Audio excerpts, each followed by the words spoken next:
তিন দফা দাবিতে লাগাতার কর্মবিরতি করছেন দেশের সরকারি প্রাথমিক বিদ্যালয়ের সহকারী শিক্ষকরা। তারা আগামীকাল সোমবার থেকে শুরু হতে যাওয়া তৃতীয় সাময়িক বা বার্ষিক পরীক্ষাও বর্জনের ঘোষণা দিয়েছেন।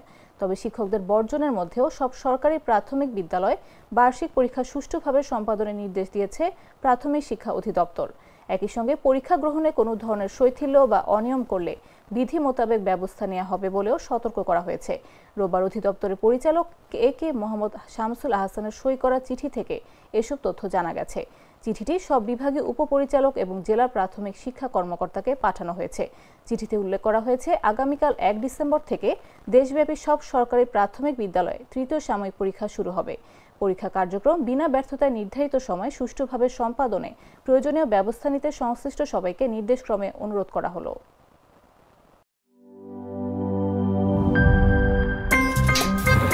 আমার একটা স্মার্ট সিদ্ধান্তে 25% গ্যাসের খরচ কমেছে। ভাবছেন কিভাবে? সাধারণ গ্যাস স্টোভ বদলে আমি এনেছি আরএফএল গ্যাস স্টোভ। এর সাইন্টিফিক নজল ও ব্রাস বার্নার ক্যাপ সমানভাবে তাপ ছড়িয়ে রান্না করে দ্রুত। তাই গ্যাসও বাঁচায় 25%, টাকাও বাঁচে 25%। আরএফএল গ্যাস স্টোভ নিরাপদ ও গ্যাস সাশ্রয়ী।